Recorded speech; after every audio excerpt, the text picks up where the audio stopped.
Why don't you do me a favor, Rick? A really big favor.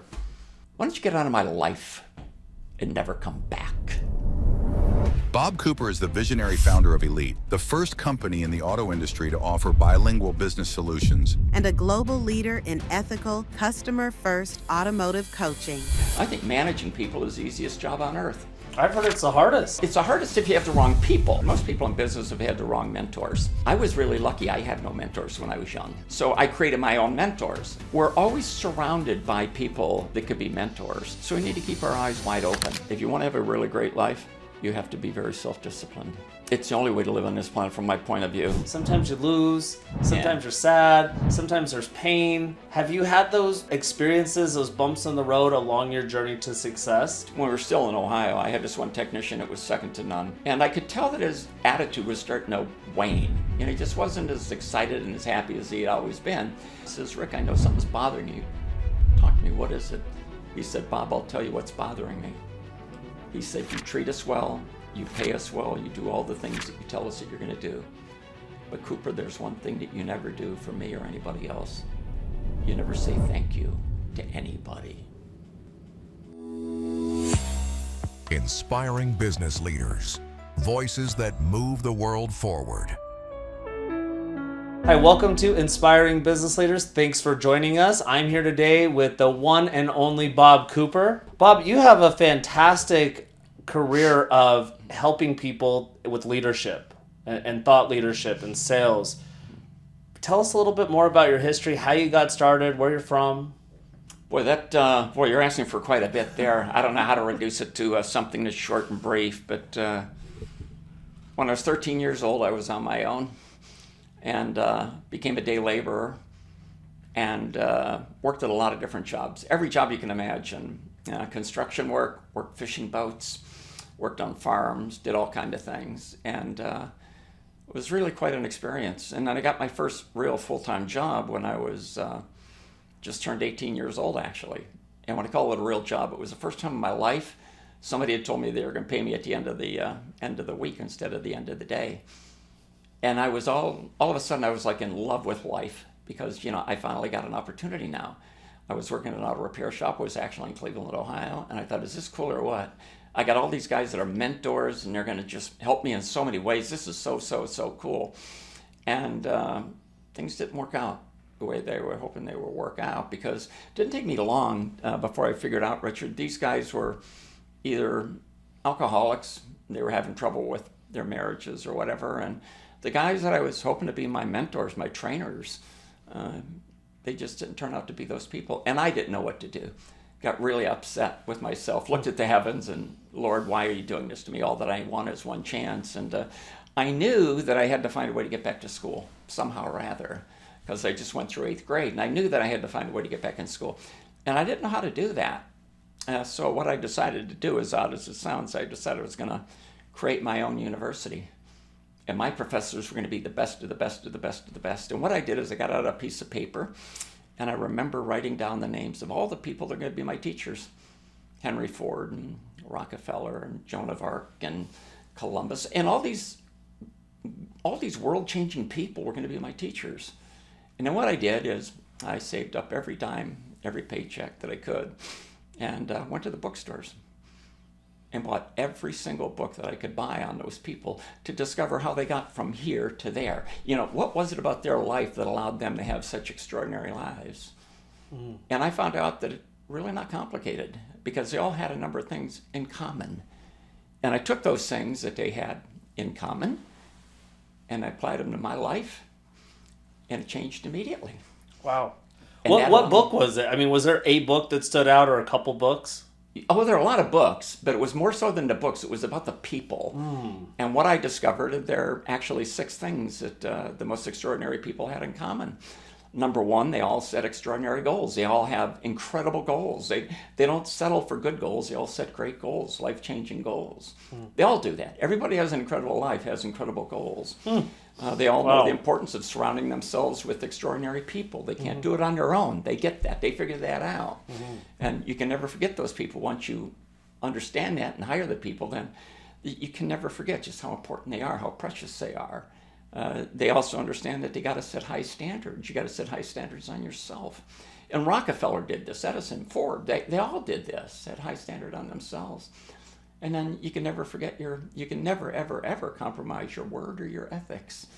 And those are the attributes that I found in these people. And man, they were life-changing for me. Wow. They're absolutely life-changing for me. So wait, it's goals, people, ethics. Well, not just goals, but great goals. Goals. Everybody talks about goals. Everybody goals. Everybody talks about goals. Very few people really have goals in place that are written, that they live by, that they believe in. But you got to set a goal that's really going to be taking your breath away. So Bob's young entrepreneur, reads the books. Yeah.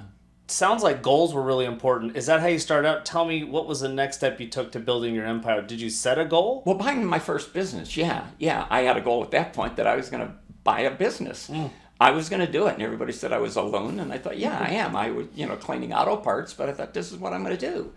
My wife Karen and I, we were married when I think I was 20 years old when we got married.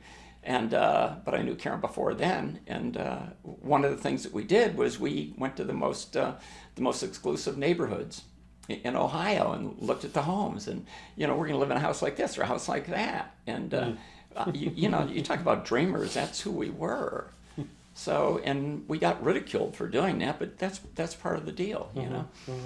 We got ridiculed for it, but it worked. It helped me do the things that we needed to do. So what other goals did you make? So you wanted to see how the wealthy, successful people were living on the other side of town. Yeah. And you bought a business. Yeah. What business did you buy? Auto repair business. Actually, was the one that I was working in. It just took a matter of a few years before I was able to actually convince that owner to sell that business to me. What changed in you from going to the employee to the owner, though? You read the books? But did something change? Just driven, and just driven, and I saw all the opportunities that were in the business that he didn't see, because I was looking at it in a bigger scale than he was. I was looking at it as something, man, this is going to be not just a small independent auto repair shop. This is going to be a really cool business. What did you see in it? Oh, I just saw the opportunity to grow it and get many more people working there and work on more cars and provide different kind of services and get into performance work and all these crazy things. Did you see it franchising? No, later on in life I saw franchising, but not at that point. I'm going back, way back. I'm going back into the late 60s, actually. Okay. That was a long time ago. So how did you take the opportunity you saw and materialize it into business? Well, with that shop, I literally just did everything that I needed to do to convince the people that were working there to give me an opportunity. If I bought the business, will you stay with me? You have my promise. I will develop, I'll do all the things that need to be done to make this a really great opportunity for you too. And it turned out to be that way. Did you do more marketing? Did you do more sales? Did you call your current clients? Oh, all of the above. Okay. All of the above. All of the above. I mean, all of the above. I never slept. I lived and breathed everything to get that business to where it needed to be. And it was extraordinary. It was extraordinary. So you bought this business. What happened next?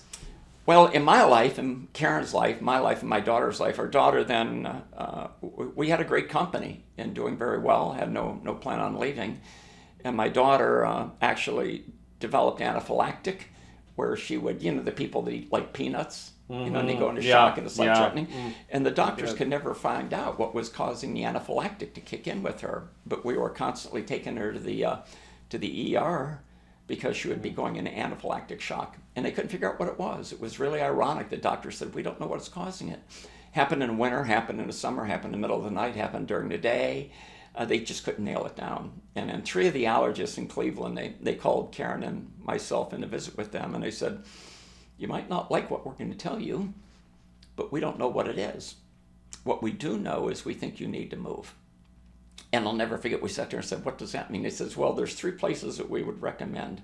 1, southern Florida. We think it's something atmospheric.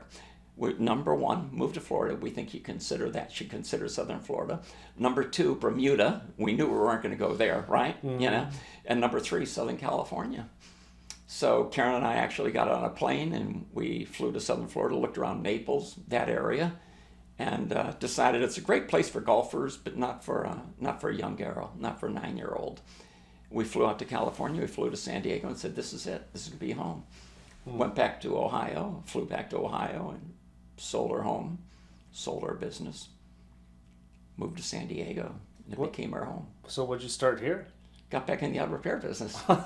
Yeah. Did you buy another business? Yeah, I bought a failing franchise actually, and that was a crazy ride for us too. Wow. We just did extraordinarily well. It turned out to be number one in the chain, and we did really well with it, and it brought us a lot of national attention, that's for sure. Everybody wanted to know what we were doing differently to make it work so well, and people were coming in from literally all over the country to in the auto repair business. Fascinating. So what was it that you were doing so well? And what you're going to tell us, does it apply to now for businesses that are struggling? Like when you went in to buy a failing business, you obviously saw some opportunity there. Yeah. How did you, what did you do to turn it around? Well, I think most people in business, and I think this is safe to say, Richard, most people in business have had the wrong mentors. I was really lucky. I had no mentors when I was young. I had none. So I created my own mentors, and that was the Ford and the Rockefellers and people like that.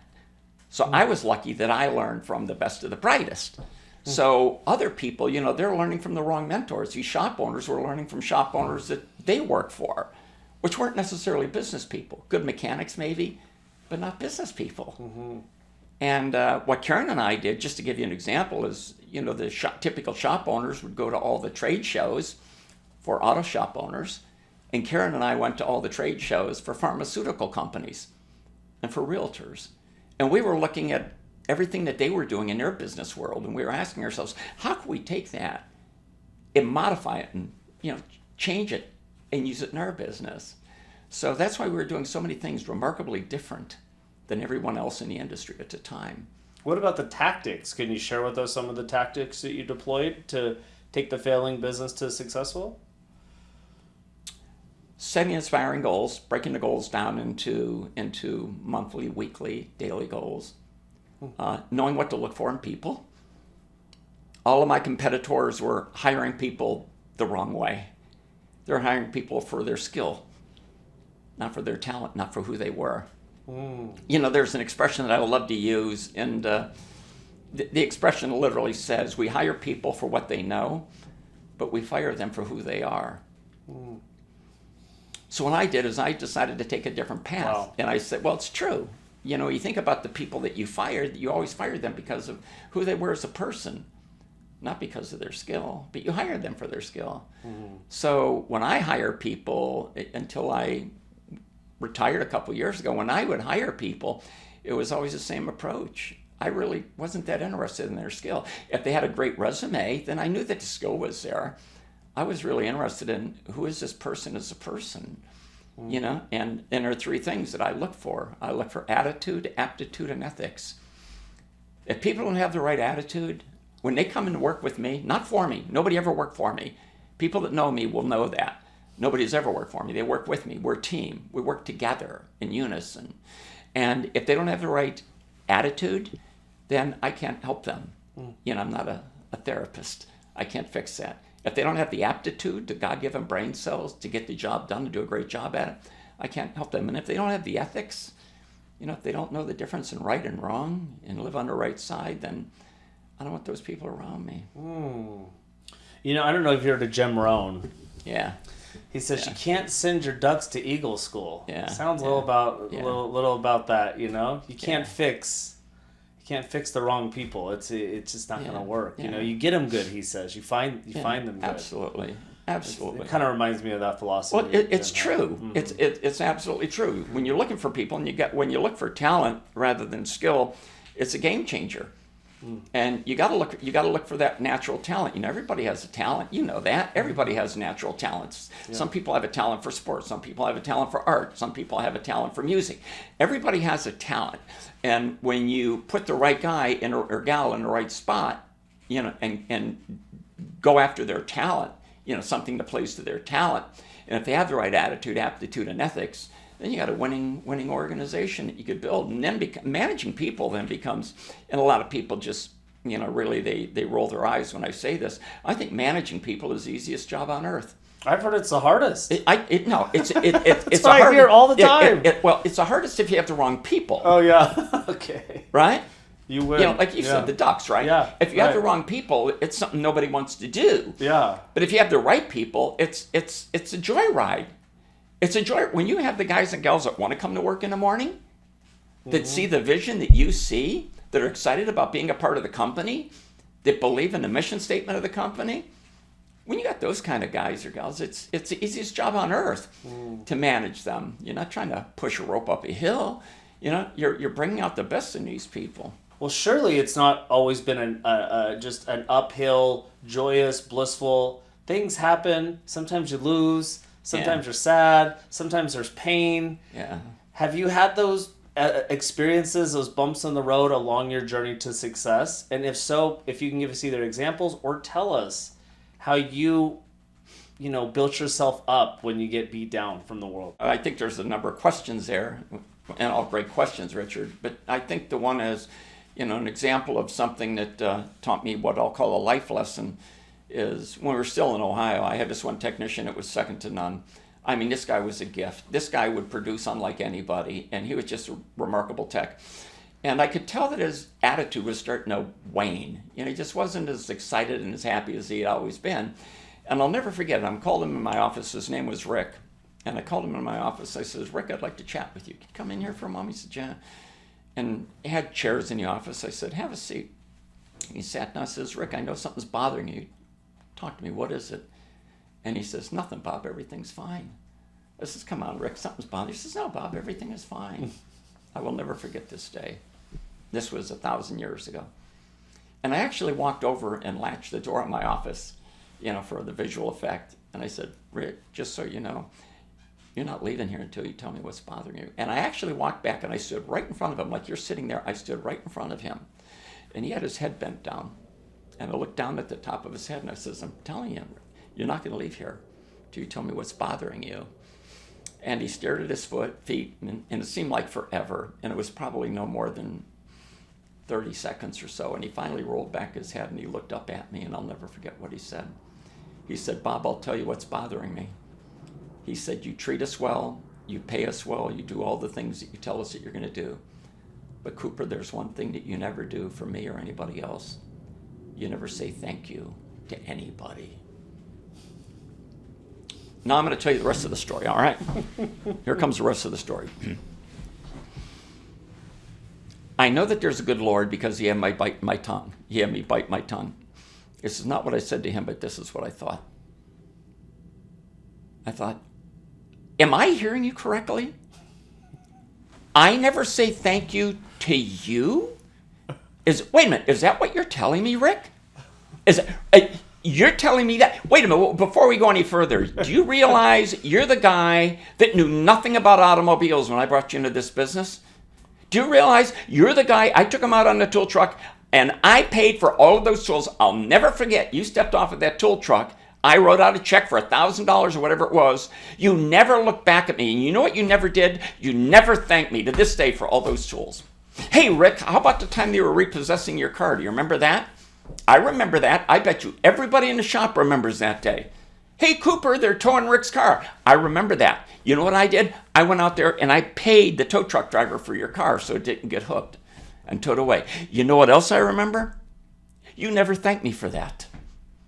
And you have the audacity to sit here in front of me and tell me I never thank you? Why don't you do me a favor, Rick? A really big favor. Why don't you get out of my life and never come back? Now, I never said that because the good Lord had me bite my tongue. But those are the thoughts that went through my head as I was sitting there. They were. Wow. I went home that night. If you ask me what happened with Rick that day, I have no idea what he did. I have no idea what I did that day. But I know that I went home that night, and I know I was sitting at the kitchen table with Karen. And I looked at my wife, and I said, Karen, I got to tell you something. I said, I'm a fool. I said, why would you say that? She says, you know who Rick is, the one Texas workforce? She says, oh, yeah, the great guy there. I said, yeah, you know what? He came into the office today, Karen, and he wanted something from me. She says, oh, yeah, what's that? I said, well, he didn't want more money. He didn't want more time off either. He didn't want better cars to work on. He didn't want better tools. You know what he wanted from me, Karen? He wanted me to let him know that I appreciate him in all that he does for me. And Karen, I feel like a fool. I was so busy feeding his wallet, feeding his paycheck, that I completely forgot about his heart and his soul. And that's something that I never learned from all these extraordinary people that I learned about, if you follow me. You know, the Fords and Rockefellers and all those people, the Einsteins, the Edisons. I never got that one component about how important it is to feed the soul and the heart of the people that work with you. Thank the Lord that was early on in my career that happened, that pivot. And to this day, I love that guy for doing it. Thank God that happened, because I changed that day. And from that day forward, I had a completely different outlook on it. And it's not that I wasn't appreciative. Don't misunderstand.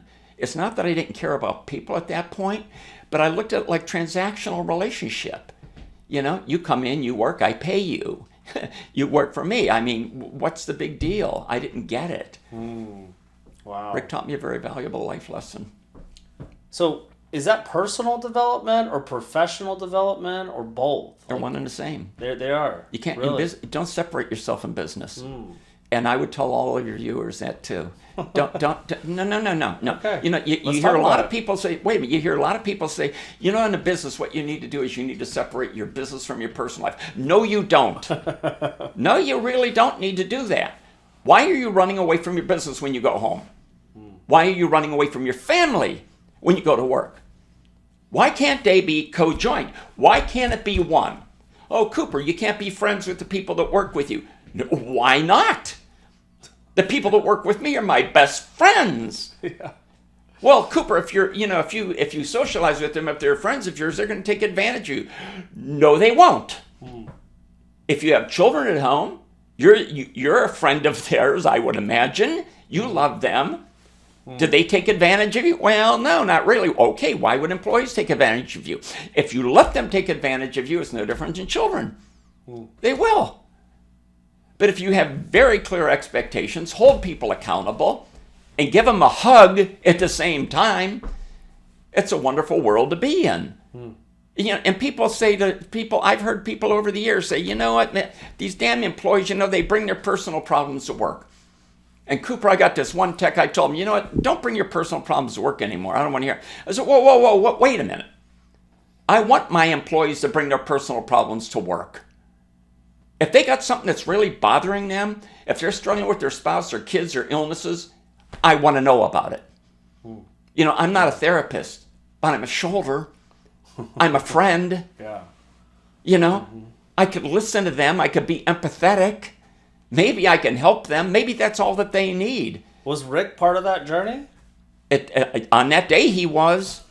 And from that day forward, I figured it out. Did he stay with you? Oh, yeah. He was with me until I sold and came to Ohio.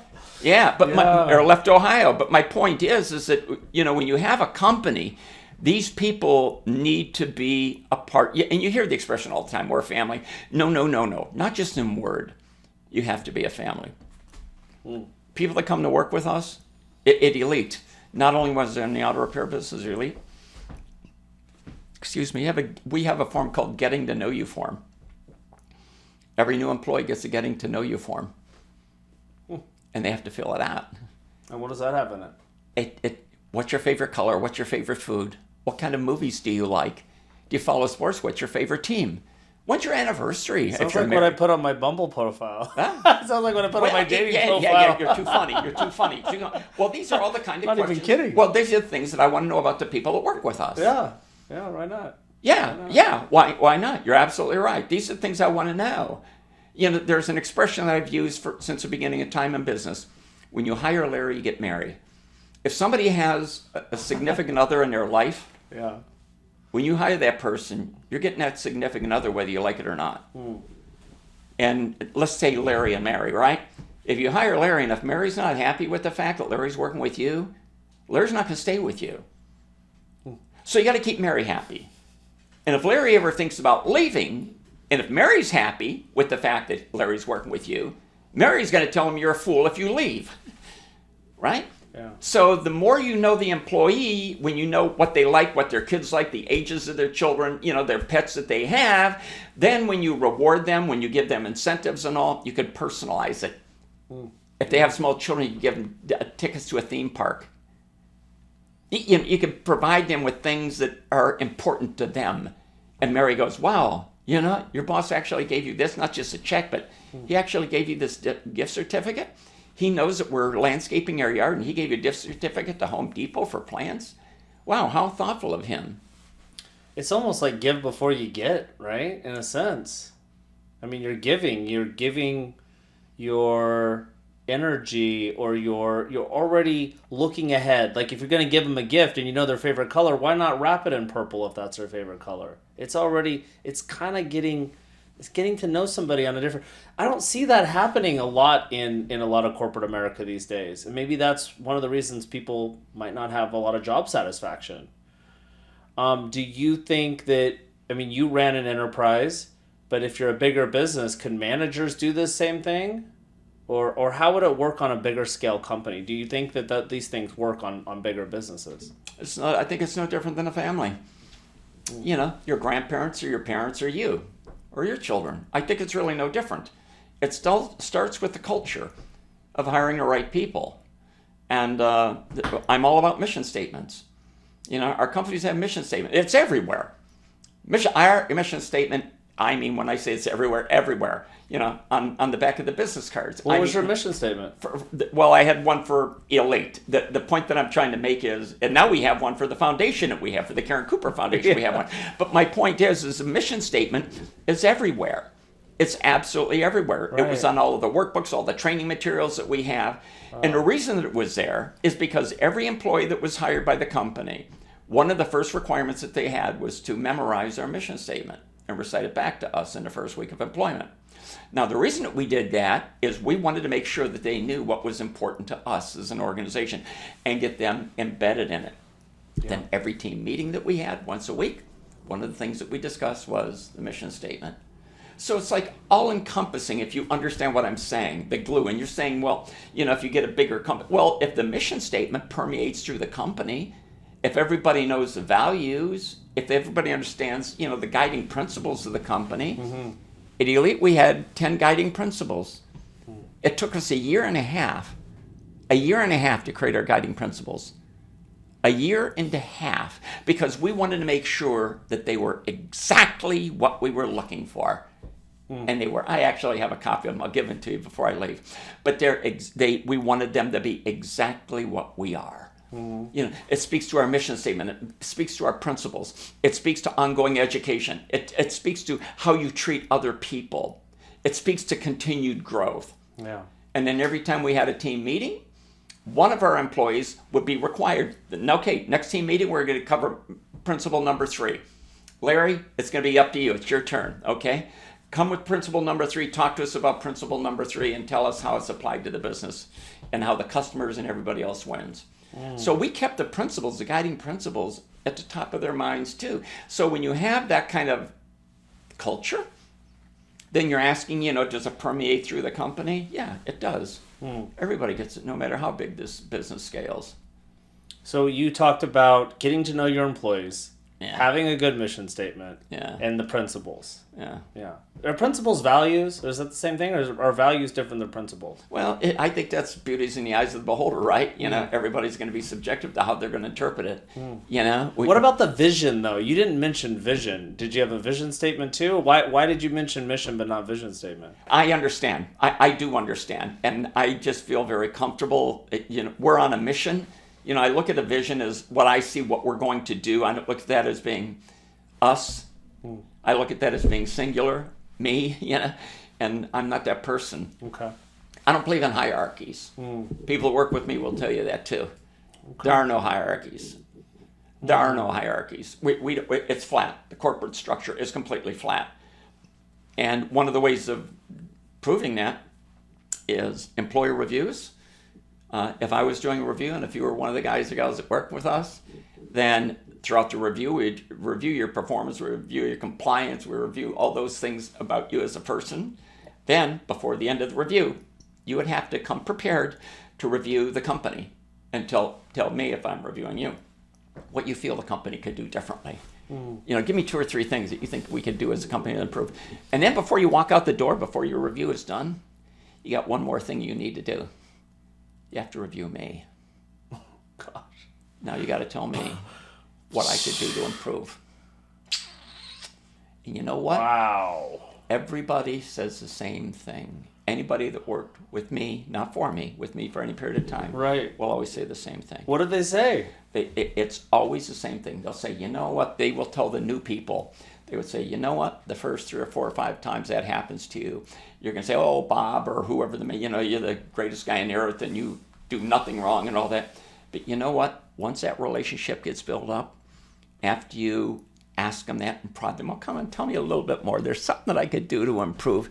As soon as they give you anything at all, then you run with it. Bob, you're a really great manager, doing a great job with the company, but sometimes, one of us will be talking and you'll just not let us finish the sentence and you'll just chime in. Then I pause. Listen, I'm going to make a note. Say, hey, Richard, before we go any further, I can't thank you enough for saying that to me. Do me a favor. I'm going to ask you to do me a favor now, all right? Keep an eye on me. Keep an eye on me. You're kind enough to let me know about that. If you see me doing that in the future, you let me know. And then I make a note of that and follow-up email that you get for your review. It's going to be mentioned in there. And then the next review comes around, I'm going to ask you to report again on how I did with the last review and, how I'm... I've never even heard of that before. That's like a reverse review. That's exactly what it is. Well, why not? I just haven't heard of that before. You know why it works so well? Tell me. You know why it works so well? Why? Because there's nobody that I could learn more from than the people that know me the best. Did you ever ask your wife for that review? She all the time. Or your daughter? Married as long as I've been, you get it whether you want it or not. But the reality of it is, the people that work with you know you better than anybody else in a work environment. So these are the people that you get time with them, huh? Yeah, these are the people you can learn the most from. What have you learned the most from yourself? Let's say when you maybe were more immature or younger, and as you got older, what are some of your 2 or 3 favorite virtues or ethics that you've built upon that are with you now, that you feel like this is who I am now? Self-discipline. Big. If you want to have a really great life, you have to be very self-disciplined. Well, for younger folks that may be watching this, sometimes with social media and the phone and the distractions, that is not self-discipline, that is maybe wasting time. And there's so many time wasters these days. Would self-discipline be a good use of your God-given time on this planet? It's the only way to live on this planet from my point of view. If you don't have self-discipline, you're destined to not having a very, very exciting life. Well, what is self-discipline? Define it for us. Being able to tell yourself what you're going to do and what you're not going to do and when and how. As an example, managing my time. And to this day, with the foundation that we have, I still do the same thing, which is ironic. I guess maybe it's not ironic. It's at the end of every week. I had a list of business responsibilities that I had. Strategic marketing. I had other people working with me, but things that were ultimately they fall on my shoulders. Strategic marketing, tactical marketing, recruiting, employee management, cost control, sales, all of those things that exist in a world of business, all those things that need attention of somebody, they're all on that list. And then what I did is I got out a day planner. And I know this is going to sound corny, I would make a date with myself to address each one of those. So let's talk about strategic marketing, the big picture of marketing. Strategic marketing. Once a week, I would take a look at strategic marketing. Normally it'd be an hour and 90 minutes. So I'll go to my day runner and I'll mark it off for 90 minutes. That's Thursday, 10 o'clock until 11:30, strategic marketing. And on Thursday at 10:30, so my day runner is completely full with all these meetings that I'm having. Not necessarily with other people, but the majority of the time with myself.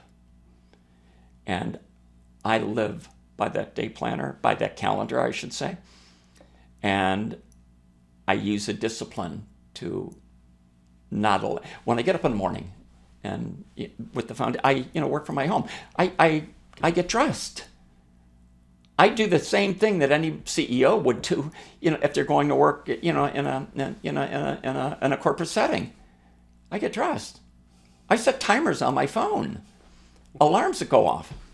Stop. Now I look, okay, I'm done with strategic marketing. What's next? Okay, 30-minute break. Then I get into employee management. That kind of self-discipline. You have to have that kind of self-discipline. You have to have the ability to say no. You have to have the ability to not take phone calls. Yeah. When small business owners or business owners tell me, well, somebody's on the line. No, you don't take that call. Unless you're expecting that call. Why would you take that call? You don't know who it is. You don't know why they're calling. You don't know what they're going to talk about. But I'll guarantee you one thing. They're calling you for their reason. They have a goal to make that call, whatever it is. Whether it's just small talk or trying to sell you something, they have a goal. Now they're taking away your time for their goal, and you're sacrificing it. So it sounds like self-discipline to you is about time, or a big part of it's about time. Mm-hmm. Time. How you spend your time in this life? Not yet. Just it goes beyond. Certainly, it goes beyond that. I mean, it goes into ethics and everything else that you can imagine. Self-discipline certainly cuts into ethics. It's what you do in darkness, not what you do in private when it comes to principles. You're walking through a Home Depot store and you see a $20 bill on the floor and you pick it up. You look around. Nobody's here. What do you do? If you give it to that Home Depot guy over there, he's going to probably stick it in his pocket. So what do you do? Yeah. What do you do? Well, you take it up front. You go to somebody up front, you say, hey, manager, whatever, say, I found this on the floor. I know one thing about it. It's not mine. It belongs to somebody other than me. So I'd like to give it to... Well, wait a minute. Wait, no. How strange does your mind think, no, Bob? No. Wait a minute. These are small tests. I'm hearing you. And that's how you're going to be judged. Okay. And when you're in business, that's how you're going to be judged. When you no longer have money, you still have a life. You still have something. People that have gone broke and they're still able to do it, right? Yeah. When you lose all your assets, you're still able to have something. But when you lose your principles, when you lose your ethics, when you lose your self-respect, and how can you expect the people that work with you, not for you, how can you expect the people that work with you to grow and become better people, not just more productive for the company, better people as human beings? How can you expect them to do that if you're not living that life in yourself, right? Yeah. Right? Yeah, that's great. Right? Beautiful. Yeah, they need to look at you and say, hey, I like, what this guy is doing. He lives in, or she is doing. They live in a world of principles. They're willing to give somebody their money back if there's a mistake, if there's something that's not understood. They'll fall on their sword. They'll give that person the benefit of the doubt. And it doesn't matter if you're a rich or a middle class or a poor person. I mean, that's a big deal to have good morals and ethics, right? Because you could be rich and have terrible morals and ethics. I mean, so what? You got a bunch of money, but you're a shitty person, The world's filled with people like that. It's like... Well, unfortunately, it is. Are you really happy if you don't have good morals and principles? Maybe unfortunately. Not. Maybe that's one of the definitions of happiness, is having that. Yeah. One of the things that we had an expression that I developed probably 20, 30 years ago. It's called the grandmother test. I learned a long time ago that in life, sometimes things could be perfectly legal and perfectly wrong at the same time. So you have to ask yourself, what you're doing, even if it passes the test of legality, is it the right thing to do? Yeah. And the arbitrator for me, and I know this sounds weird, the arbitrator for me is grandma. Because to all the people that work with me, say, what would your grandmother say? Unless she's Bonnie and Clyde, unless it's Bonnie and Clyde, right? What would your grandmother say? Yeah. What would she say about your decision? If she says you're doing the right thing, then you know what? You're probably doing the right thing. Yeah. So the company that went through the company. Everybody called it then the grandmother test. The grandmother test. Well, but this is this is the self-discipline that I feel that we need. And I didn't have that when I was young. It was ready, fire, aim. And I think most young people are like that. Most young people are like that. And it takes mistakes to learn. Mistakes and failures are a blessing. That's how we all learn, is through our errors, through our mistakes. What about spiritual? Are you a spiritual guy? I am. Mm-hmm. What do you believe in? I'm a Christian. I'm a Catholic. What drives you to the word of Jesus Christ or the Christian faith? Catholic. My mother was Italian, so everybody in the family was Catholic, and so I was raised as a Catholic, and it's just a religion that I always felt of all the spiritualities. It's the one that I feel the most comfortable with. I looked at all the rest, and I just feel it's the right one for me. But what's really interesting is I know a lot of people that aren't spiritual at all, that have no religious beliefs at all, atheists in many cases. But you know what? They have wonderful principles. They have wonderful morals. They still know the values of living a wonderful, moral, principle-based life. Everybody needs a mentor.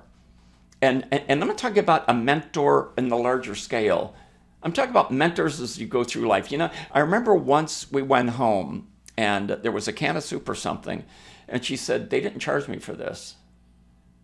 And she was a single mom, and she worked as a maid, so she had really no money. And I'll never forget, she said, they didn't charge me for this can. And the following day or 2 days, so whatever it was, I remember going back to the grocery store with her, and she took it back and told them about it. So my point was, at that moment on that day, she was a mentor of mine. Not just my mother, she was a mentor of mine. She taught me a valuable lesson. So I think we're always surrounded by people that could be mentors. So we need to keep our eyes wide open. And we need to look for people that are doing things that are really principle-centered, where you could really tell that they're doing the right thing for the right reasons. And you need to grab onto that because other people are watching you. And when you're in business, then everybody's looking at you. Everybody's looking at you. But in the dark, you talked about, you're looking at you maybe in the dark when you're making those decisions when nobody's looking at you. Well, that's how you build character from my point of view. That's how you build character. So he's a little, if you could do it in the dark, you'll certainly be able to do it in the public. That's where you're truly tested. Well, so I've heard, now I grew up Christian, I've been Buddhist, Hindu, Taoist, I'm more agnostic now. I still love Jesus, I love Christian, I love Buddha, I've explored them all. I think they all have their virtues. But in the Christian faith, I've studied be Christ-like. What does that mean to you? I don't really, I really can't answer that. I really can't answer that because all that I know of Christ is what I've read of him. And even though we arguably have this product called the Bible, I've never met him, Yeah. I've never spent time with him. So for me to be able to be like him is just too difficult of something for me to answer, if that makes sense. Yeah, that makes sense. If that makes sense. I think there was things though in the Bible, like he said, love your neighbor as you love yourself. Sure. Would that be a Christ-like thing? Of course, of course, it's filled with passages. To your point, it's filled with passages of how he behaved and things that he said. I don't think there's any question about that. But what we're talking about, interestingly, I don't think in the world of business is rocket science. Business isn't difficult. People make it difficult for themselves. They're myopic. They look at money, they forget about people. And not that it's not important to manage your assets. Please don't misunderstand. You got to manage your assets, right? Or else you're going to go out of business. People will take advantage of you. But it's beyond that. It's the grandmother test of things. It's making sure that you got the right people that have your ethics, that will support you. It's making sure that you communicate with them on a regular basis, that you do these reviews with them, that you're constantly meeting their expectation and you're helping them grow as individuals. Because that's what will keep them with you. From my point of view, that's the essence of leadership. And one of the questions that I've often heard over the years is, how do you define leadership? And it's interesting. You ask 50 people, you get 50 different answers when it comes to what's a leader. And if you go to Google, do the same thing. Take that for a test drive. You'll find 50 different answers to what a leader really is. Yeah. And in the end of the day, my heart, at the end of the day, being a leader is helping people see something in you that they want to emulate. That's being a leader. So ethics, I found, and I hope that I could say this without sounding as though I'm making this self-serving for business. One of the things that I found in people very intriguing is that even the bad boys want to do business with ethical people. There's something about principles. And in the industry that I was in, there's a lot of bad boys in all businesses, but in the auto repair businesses, there are a lot of bad boys. And it was amazing how many customers came to us and said, the reason that we want to deal with you guys, other shop owners across the country, the reason we want to deal with you guys is because of your principles, your ethics. My point is that resonates with everybody. Even a bit, everybody. Everybody gravitates towards people with ethics. And especially in today's age where there seems to be, this degradation, just erosion of ethics. Yeah. If people realize your company is, has those ethic foundations, they'll gravitate, and the employees are no different. Yeah. They'll want to come and work with you. And then if they're offered a job offer somewhere else for more money, people don't leave for money. They don't. People don't go to work for companies. People don't go to work for companies. People go to work for people. And in the same breath, people don't leave companies. People leave people. So if you want to have a great company, be a real great leader, meet the people.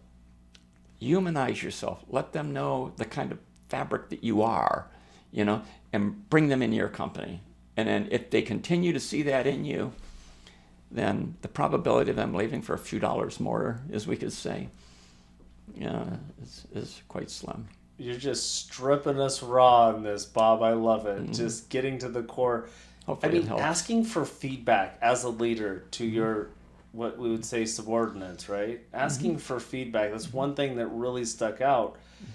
The ego in leadership, sometimes the ego prevents us from doing some of these things you're talking about. These are very emotionally mature parts of growing. Amazing. Well, I think there's a lot of good books, Yeah, tell me, what's your three? Give us 3 books. Oh my gosh. Well, As I mentioned earlier, when I was younger, I don't remember all the books that I read, because it's not as though I read one book from the beginning to the end. I just inhaled everything that I could find on all these extraordinary people, I got to feel like I knew them. Well, but give the audience 3 books that they can hold on to. Okay, 3 books. I'll do that. Okay. I'll do that. But here comes a qualifier to all of your listeners, all right? Okay. Number 1, when we talk about audiobooks, don't listen to those. If you are listening to audiobooks, stop doing it. And I'll tell you why. I know. It's going to raise the hair on the back of your neck, right? Why would you say that, Cooper? There's a reason for it. Number 1, and everyone that worked with me, they knew we had book reads in the company, which you might find interesting too. And it normally took, Michelle probably knows this better than I do, but it probably took us 6 months to go through a book. And I would buy a book and give it all to the executives, and I would say, this is the deal now. Between now and our next meeting in a week or 2 weeks, whatever it is, you need to read X number of chapters. And then I want each of you to come and tell me what your greatest takeaway was from those 6 chapters. And what was amazing is, and Michelle, her jaw dropped with this all the time too, everybody had different takeaways from those chapters, same 6 chapters, but they're all amazing takeaways. Everybody saw something that the rest of us didn't see. Oh, come man, that's a great point. But here's the trick about books. If you buy a book, and if you curl up, and if you make sure that you're uninterrupted, and if you have a pen or a pencil or a highlighter with you, what you could do is when you read that, not chapter, when you read that sentence or 2, and you don't understand it, you can back up and read it again. Or if you do understand it, it really resonates with you, you could highlight it. Or if it's something that has a real big influence on you, you could draw a whole big circle around it or something like that. And you could come back to it again, and when you read the book the second time, you could read all those highlight parts. You know what? You can't do that with an audiobook. So, you know what you're going to do if you have an audiobook? You're going to be listening to it when you're driving to work, right? Here you are driving down the 405 freeway, right? Or 805 freeway, right? And you're listening to an audiobook, and this guy over here is trying to cut you off. So no, audiobooks, where I recommend those is after you've read the book and the book becomes you, then audiobooks are really great ways to remind you of the things that you already have learned. That's when the audiobooks really fit in. You asked for names of books. I think there's a lot of really great books, a lot of really wonderful books. If I had to put them in order, that would be really tough. But one of the ones that I would probably say is best, and this is for business owners, certainly for anybody in sales, and that's Dale Carnegie's How to Win Friends and Influence People. That's a must read. I wish that it was mandatory reading in our elementary schools for the children. All new employees at Elite received a copy of that. And it was ironic that the guys or girls that worked with me, when they would read the book, then they would give it to their spouses, or girlfriends, and they loved the book too. Just an incredible book. How to Win Friends and Influence Dale People. Carnegie's How to Win Friends and Influence People, written back in the 30s or whatever. It's, Sure. number one best-selling book. And because that teaches you a lot, like I told you the story about Rick with the tools and saying thank you, a lot of those kind of life lessons, interpersonal skill lessons are in that book. That's a remarkable book. Another book that I would recommend that's sort of a deeper read that I think everybody, there's an expression I like to use that says, and you've probably heard this expression in the past, when a student is ready, the teacher will appear. So there's different books for different people in different chapters of their life. So a book is something that you have to be ready for and open for. But a book that I think most people can be open for and should be ready for is Emotional Intelligence by Daniel Goleman. Okay. And it just speaks to, we have our logical mind, that math, everything that goes on, processing, right? And then we have our emotional mind. And most people don't realize that the most successful people in life, let alone in business, the most successful people in life have a profound understanding of the emotional mind. And they understand their own emotions. They know how to effectively manage their own emotions. They know how to detect the emotional upcomings in other people that are around them. They can pick them up, and they know how to effectively manage the emotions in other people. That's not an ordinary, that's an extraordinary book. Daniel Goleman is the author. I don't know what 2.0 he's on right now with the book, but it's called, I think it's called Emotional Intelligence is the name of the book. Okay. Dale Covey, 7 Habits of Highly Effective People. Yeah. That's a game changer. That is. That's an absolute game, and that's a slow read too. That's a slow read. That's one, don't audiobook that one. Yeah, that's one that you got to read, and you got to go back, and you got to read that paragraph again, and again. He was a blessing. He was certainly a blessing. Another one that's sort of a heavier book that certainly anybody that owns a business needs to read this book, but it's just a wonderful book for anybody, and it's called the Lost Art of Listening.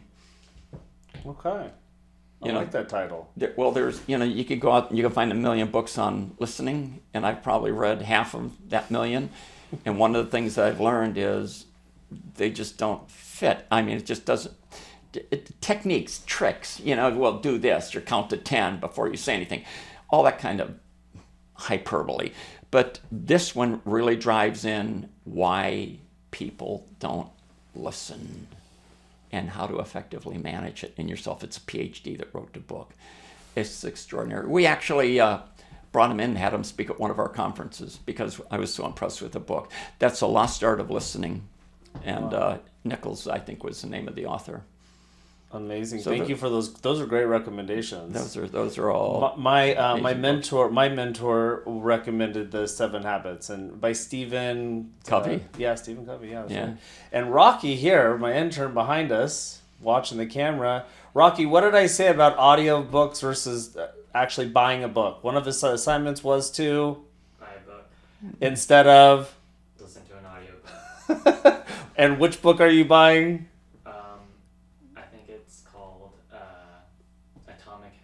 That's another great book. That's what he picked. That's a great book. Did you pick it out? Yeah. It's a great book. You got a winner. I told him, I said, let's get some personal development books. Yeah. He had the list. I told him to get the 7 effective habits of successful people. Yeah. But he went with that. I said, what are you called to? And I said same thing you said. I said, don't listen to the audiobook. Buy the book. It's besides just highlighting and stuff, I think it's a different way. I think our brains process it different. It seeps in more. It imprints almost in us. I agree You with know, you. seeing those words on the paper, it's amazing. It's kind of a lost art these days. Hey, with AI, thinking's a lost art these days. Yeah, What do you think about the emergence of technology? Are we moving too fast? Are we just right on pace? Do you think that, you know, unleashing phones and social media and AI without any guardrails, any how-to manuals, could this be disaster? Or do you think it's the biggest blessing? What are your thoughts on I technology? think AI is one of the biggest blessings that we've seen. I don't think it's going too fast. I think we could say the same thing for any kind of method of travel, you know, whether it be rail or aircrafts or anything. You know, there's always been those people that said, oh, we're moving along too quickly with all this, let's slow it down. The reality of it is I think AI is going to be a wonderful game changer in so many ways. It's going to find cures for diseases that we struggle with. It's going to help people develop quicker. I'm in hopes that what it's going to do for society is find genetic paths to allow us to either regrow severed limbs or things of that nature, you know. So I'm just so excited. It probably isn't going to happen in my lifetime, but certainly in the next generation or two, we're going to see medical breakthroughs unlike any that we've ever seen. So I think AI is going to be an incredible gift. But it's sort of like, you know, the phone has been a great gift too. But at the same time, I know 3 friends that are chiropractors. They said you wouldn't believe what 21 to 30-year-olds' necks and backs looks like from being on the phone and being on the computer, versus other people that are even older. Their spine is deteriorating. Their thoracic spine, it looks like a 60, 70-year-old. Because our software and technology and our innovation software has moved at breakneck speed, but our hardware, our bodies, how we store things, how we treat the planet in innovation, our hardware's way behind on our software, is something I was watching on a documentary recently, and I thought that was very interesting. Just like social media has connected us, a lot of youth also, they feel jealous, there's problems with self-esteem, there's more depression. And so it has, I think these things, they definitely have their upbeat awesomeness. But sometimes, I don't know, I think just with anything good, it can have an adverse effect. You don't see AI maybe taking the jobs of schleppers away, or the youth not maybe working as hard to find information or assimilate information, but just doing it in an easy way. Do you think you don't think like being a schlepper in some ways has its value, that now AI is going to schlep everything for us? You know, I mean, you don't think there's a consequence to that? I agree with all of your thoughts. I think there's a consequence to everything in life. Everything that we do, every change that we evoke is going to have a consequence. But when your reality is, I know a lot of people are concerned about what are all these people going to do that don't have jobs. And yeah, they're going to have to go through transformations. They're going to have to go changes. And a lot of people say, like when robotics, and we have robotics with everything, then we're no longer going to have need for people. Or that's got to be the furthest thing from the truth when you think about it. I mean, the reality of it is, look, back, 2,000 years ago when it was all agriculture, I mean, what did they say? Oh my gosh, you're going to create a wheelbarrow. What are we going to do for a living? How are other people going to work? So everything that is created in a greater sense creates more jobs and more opportunities. Robots, who's going to put these robots together? Where are those pieces going to come from that go into the robots? Who's going to fix the robots when a robot's break? So robots are going to fix the robots. and build them, yeah, somewhere people are going to fit into there, right? Well, at the beginning. Yeah. Well, but we're going to see our way through. I mean, this is America. But through innovation, that, let's say the printing press, let's say the Industrial Revolution, nothing has changed society in 2 years in all departments. Not just manufacturing, not just efficiency. I mean, this is beyond any invention of humankind, though. And in 2 years, it's changed humankind more than any of those previous inventions, times 10, in my opinion. Yeah. So we're in uncharted territory in terms of things changing. Even the people that are working on it are scared. I've seen the technologists that are working behind the scenes that are like, hey, the red fire alarms are going off in their brains. I've seen many specials, and they're like, hey, we're the ones that invented this, and we got to tell you, it's a little crazy. I mean, these are the ones that invented it. They said it's moving faster than we thought. We didn't know it'd go this fast. I don't know. Yeah, I hope for the best. And I agree, but I guess maybe I'm the eternal optimist. Yeah. The reality of it is, look, when I don't know all the quotes from the 30s and the 40s, or I should say the 40s. I don't know all the quotes from the 40s and the early 50s, but look what happened when nuclear energy was first discovered. We knew that the world was going to no longer exist. We knew that when we blow up one of the two of those bombs, that mankind was going to be gone forever. How do we manage that? How do we control that? And we've done a decent job so far. I mean, yeah, we got close to the edge, and there's been risky times, and there's still risky times with some nations with nuclear energy. But my point is, I think we're smart enough to figure that out. We get that close to the edge. We're smart enough to figure that out. We've survived as a species for who knows how long. So I think we're going to survive this. But I think the benefits that are going to come out of it are going to greatly outweigh the flip side of not having it. Okay. I don't feel the same way about social media and a lot of other things. I don't. But the reality of it is, I think AI is literally, as the word says, it's intelligence. Yeah. And intelligence is a good thing. However we want to scope that out. But this artificial, I've always struggled with the word artificial. So I went to AI and asked it. I said, "What is artificial?" And it says man-made. Yeah. And I was really interested. Artificial sweeteners, artificial turf, artificial intelligence. Yeah. And I didn't really know that artificial meant man-made. Anyways, Yeah. I don't know if you knew about that, but that's pretty interesting, Yeah. right? Yeah. Human, man-made intelligence. Well, it's great for business. I think anybody in business today, all of your viewers that are looking at AI, I mean, you could use it in so many ways. You could use it to write letters to your clients. You could use it for just thinking through different projects, creating marketing pieces. I mean, it's a wonderful gift for But it anybody in also business. has taken a lot of copywriters' jobs, a lot of my voiceovers. There's AI headshots now, taking my makeup artist out, taking my studio out.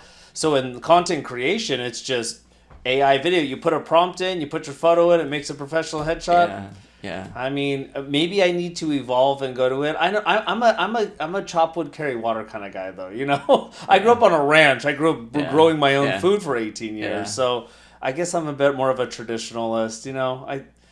I think there's a lot of great things, but I think there's a lot of other aspects that we might, Well, we'll the see. genie is out of the bottle, We'll see. So it's Yeah. here. Now Yeah. it's just a matter of effectively managing it. Yeah, I hope we do. Yeah. I hope we do. I think that's the trick. I have faith in mankind. So what do you think, just really quick, what do you look at the future of, how do you look at the future of America right now? We recently went through a new politics. We don't have to get into individual politics, but just tell me what your thoughts are about where America's at right now. What does the future look like for our country right now? Not as good as I'd like it to be. I think there's a lot of reasons for that. It's such a divisive country, and I'm old enough to know, what it's like for many generations that I've seen. I've never seen it as divisive as it is today at every level, economically, socially, racial levels. Every single layer seems like there's divisiveness, and that's not good. I think what we're striving for that we don't have at every level, and it's something that you were mentioning earlier, is leadership. We have a lack of leadership.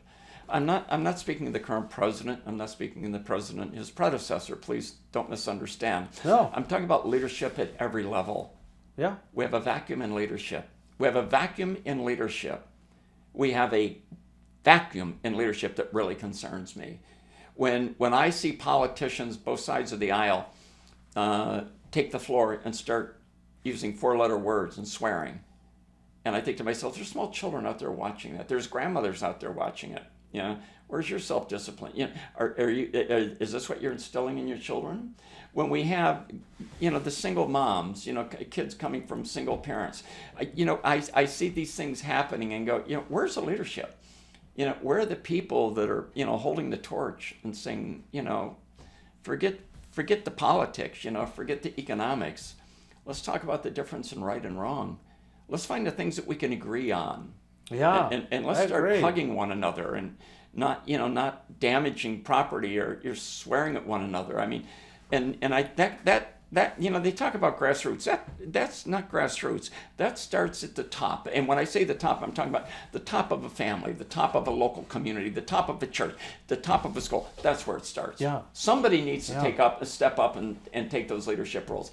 And I see that vacuum, and that concerns me from Yeah, I mean, I've seen the past two administrations when something is wrong, none of these leaders, I don't know if it's an ego or a narcissist thing, they can't admit when they're wrong. Either one of them, Biden or Trump, But one of my gurus that I studied in history said here's the two things that are most important. God, number one, and politics, number two. Yeah. Because he said politics determine how all the people live. And now we're in a global we almost have a global political environment now that is, I agree with you, so chaotic. Maybe politics are more damaging for us than AI is going to be. I don't know. It seems that way. I couldn't agree with you more. What was it, Reagan? No, who was it, Lincoln? What president said if we fall apart as a country, it will be from the inside? I think that was Lincoln that said that. Have you heard that quote? Well, I remember him saying, "A house divided against itself cannot stand." That was Lincoln. That was Lincoln. Right. But even Khrushchev in Russia had said something to the extent of, "We don't have to do anything. We don't have to raise a weapon. Yeah. America will self-destruct from the inside." Isn't that a shame? But this comes back to the values of sort of right. The values. It goes right back to that. Have sort of stepped aside. Mm-hmm. You need great people with great ethics and principles in place to get to great countries. There was one of the guys, and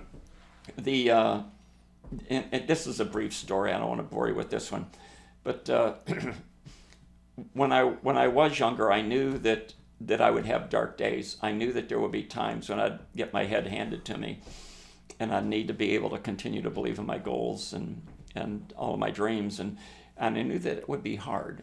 So I knew that I needed a shoulder to lean on, somebody to say, "Bob, you could do it." Yeah, but I knew that I wouldn't always have that person. Karen wouldn't always be there with me. I mean, I just knew that would be the case. So what I did is I actually identified 3 people in global history, and I learned everything and anything about them that I could, and I put them in the center of my heart. And to this day, I carry them all with me. Now, whenever I have a dark day, I think of one of them, depending on what's going on in my dark day, and they actually give me the strength to make it through the day. I'd like to tell you a story about one of them, because we're talking about leadership. I could tell you that he was actually born 333 years before Christ. Extraordinary horseman. The only person actually that arguably would be a better horseman than him was his father. At least that's what the history books say. And when he was 23 years old, he decided what he was going to do is conquer the world. And this is one of the men that taught me about setting great goals, not good goals. If you're going to go for something, go big. If you don't go big, then you're going to get beat up and you're going to give up. That's not worth it. I'm going to go on this vacation to Las Vegas next week, or I'm going to set a great goal and I'm going to go on a world cruise and see 45 ports or whatever. Well, if I have a vacation for Vegas and I get struggled, then it's only Vegas. But if it's a great goal, then I'm not going to cave in as quickly. So this guy set a great goal. He wanted to conquer the world. But he knew that to do that, he would have to defeat Darius, who was the emperor of Persia at the time. And he knew that to battle Darius, he'd need an army. So actually gathered together, 23 years old, he gathered together an army of 10,000 soldiers. And today when I talk to business people and they tell me about how it's so hard to hire people, I sort of smile inside and I think, you know what? This guy was 300 years before Christ and he got together 10,000. You can't get 2 or 3 for your company. But he gathered together 10,000 soldiers.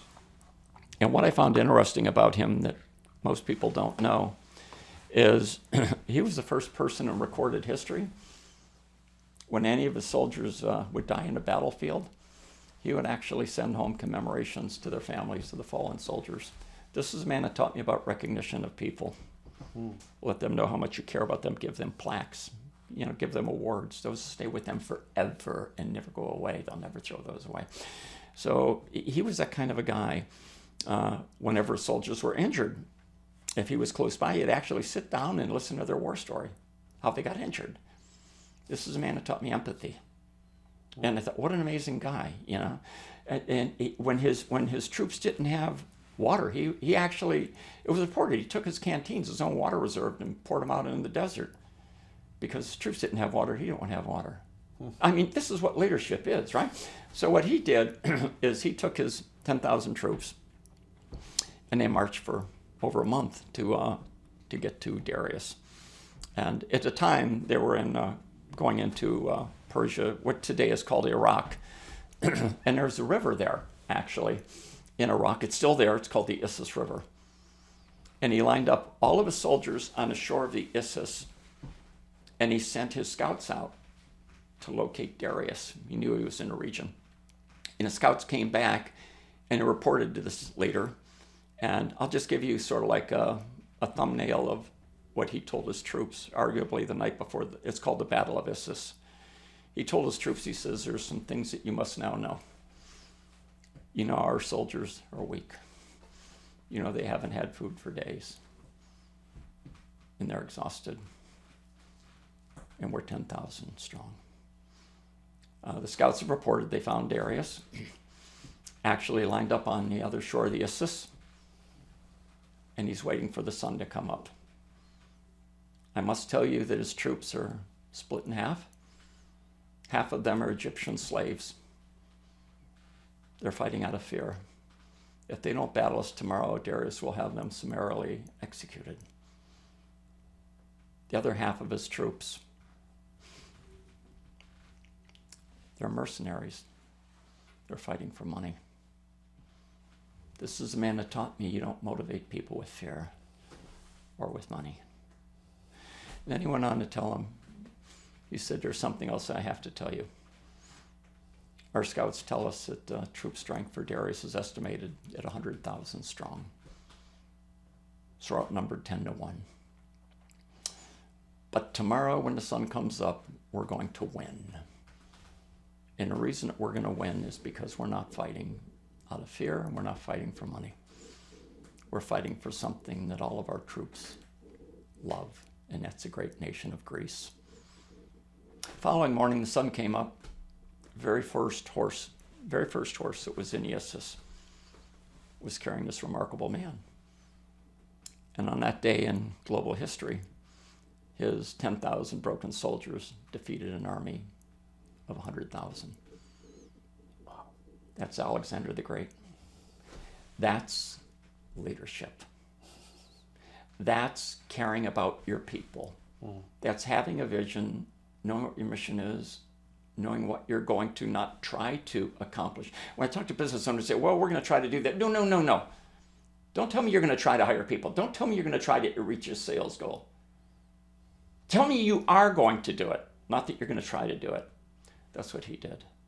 So, you know, I learned from that. And I just wish that today we had people that were like that at all levels. You know, teachers in school that weren't talking about politics, but talking about personal leadership. You know, telling the children, telling them, look, I believe in you.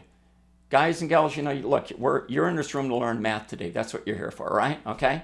Well, you know what? We're not going to talk about politics. That's going to stay on the outside. But you know what? I believe in each and every one of you. Right. You guys have the ability to do some really incredible things with your life. And one of the things you're going to need to know, I don't know to what degree, but you're going to need to know math. And you know what? We're going to learn. And we're going to learn together. The cool thing is you're all bright. The fact that you're here tells me that you care. The fact that you're here tells me that you really want to do something with your life. That's what we need at all levels. Yeah. And then we'll have the America I think that all Americans would love to really be a part of. But right now, I just unfortunately don't see that.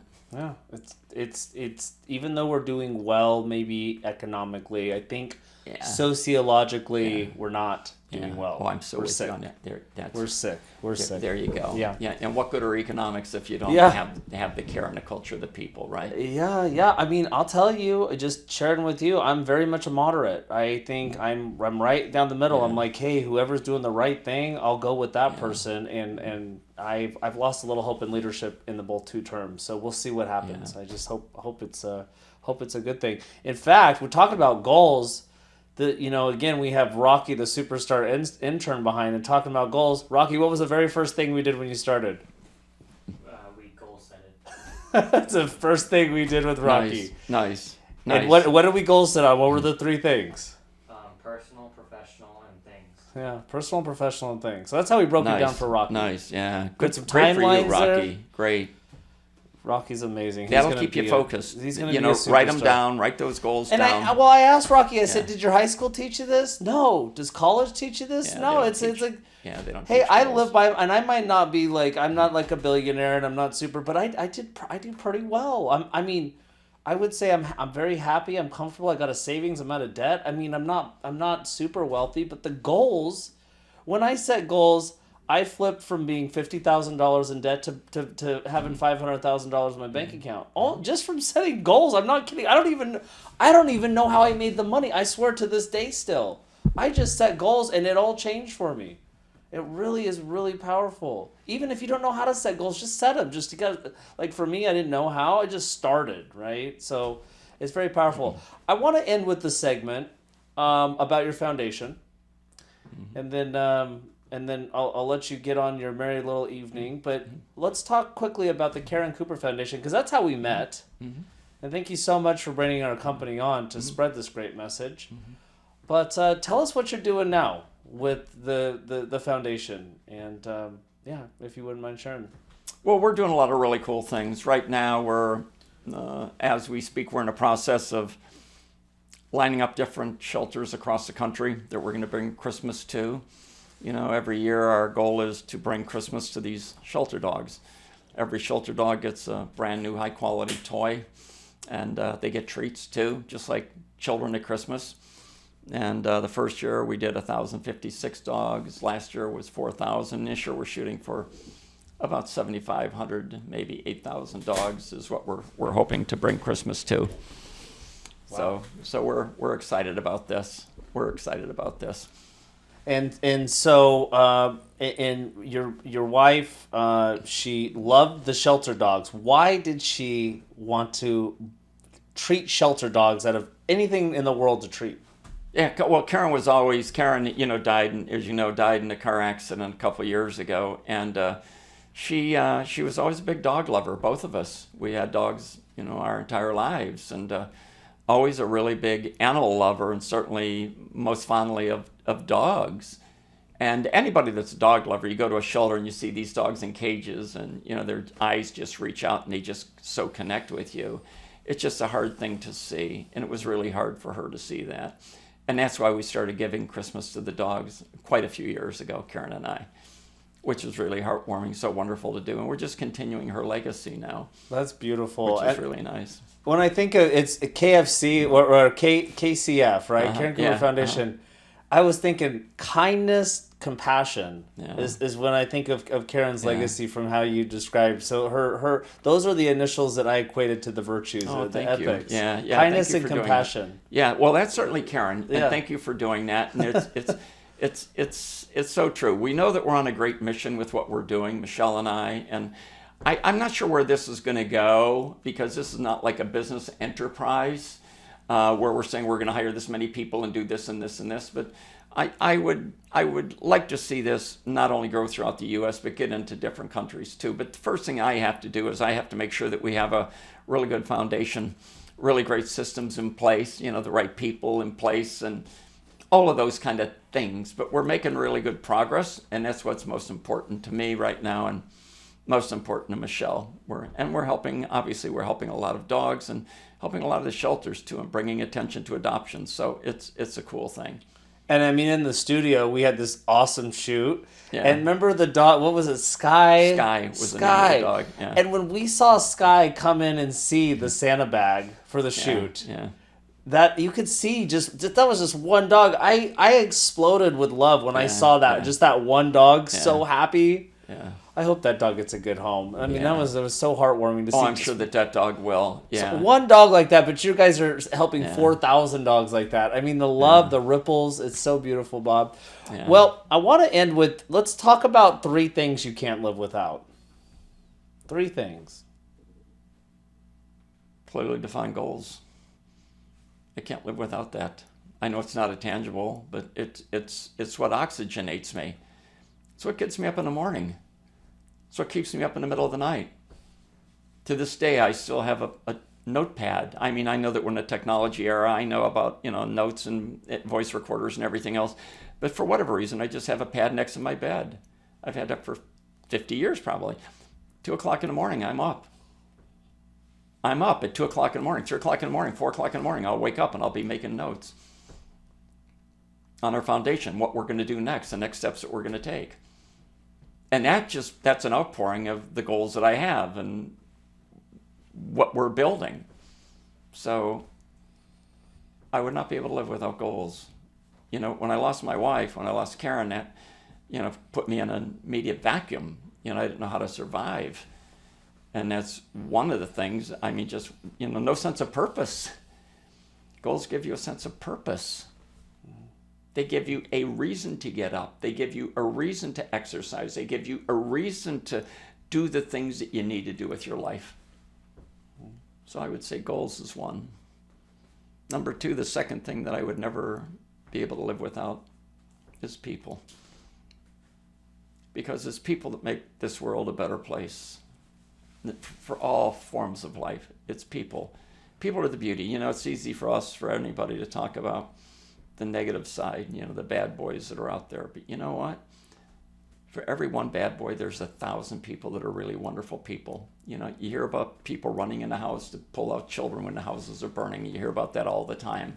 You know, people that are willing to give their souls or give their kidneys to save dying children or dying people. So, you know, I'd never be able to live in a world where there aren't, you know, surrounded by really wonderful people. And probably last would be principles. If I had to live in a life where there was no moral direction, no principles, I'd want to check out. I wouldn't want to be around. It gives me an anchor. You know, the ethics, you know, gives me that something to hold on to, you know, a sense of purpose beyond goals, you know, if that makes sense. Yeah, totally. That's awesome. Did we forget anything else you wanted to cover today, Bob? No, but one of the things I would like to mention, and thank you again for letting me spend this time with you. One of the things I did want to mention, you're asking about life-changing moments or whatever, and I told you that I carry these people in my heart to give me inspiration whenever I'm struggling with my goals or achieving things. But sometimes when I think life is really being bad with me, you know, when I think life is just turned upside down on me, there's a guy that I'll never forget. I know his name is Ray. Probably now at this time he's probably no longer alive because this was back in the 60s. I was in the auto repair business in Cleveland, and he came in, he worked at a local dealership, excuse me, and he would come in to buy auto parts for the dealership. He was one of their mechanics. And he was always a really quiet guy. He never said 2 words. He'd come in, yeah, I'm here to pick up some parts. They would give him his parts, and Ray would leave. And this happened often, maybe once a week he'd come in. And sometimes I'd be there by the counter, and I'd say hi to him. And he was always really quiet. He never said anything. And finally, hey, Ray, how'd your day? And, you know, anything going on this weekend? Always very quiet. And he knew every time he would come in, he knew that if I was anywhere around, I would be approaching him like that. And finally, one day, he stopped me. He says, Bob, he says, you don't know anything about me, do you? That lit me up, that he was finally communicating. And I says, no, Ray, I don't. But, man, just love to chat with you. And I'm going to give you sort of like the thumbnail story of what he told me. He was at work at that same dealership, and there was a message that came over the PA system, and it said, Ray, you have an emergency, call on line 2, one of the lines. He ran over, he picked it up, and it was Fairview Park Hospital, which is about no more than 2 miles from the dealership that he's at. Fairview Park Hospital. He said, is your name Ray? Whatever. Said, yeah. He says, you have 2 boys. Said, yeah. He says, they were in a car accident, and they're both in critical condition. You need to get here right away. They were with the babysitter. She was driving. She got in a car accident. So Ray did what any parent would do. Ran out to the park, threw the phone down, ran out to the parking lot, got in his car, peeled out of the parking lot. And then he realized, oh my God, my wife. I got to call my wife. Long before cell phones, Ray turned around, pulled back into the parking lot, ran in, grabbed the phone, called his wife. Honey, honey, honey, the kids are in a car accident. All I can tell you, they're in critical condition. They're at Fairview Park Hospital. I'll see you there. And he hung up the phone. He got back in his car, went to Fairview Park Hospital. By the time he got there, one of his two boys are on gurneys next to one another. One of the two boys had died. So Ray is there between those two gurneys. One son had died. The other's in critical condition, but still alive. His wife never showed up at the hospital. The reason that she didn't show up is she was speeding to come to the hospital to be with her boys.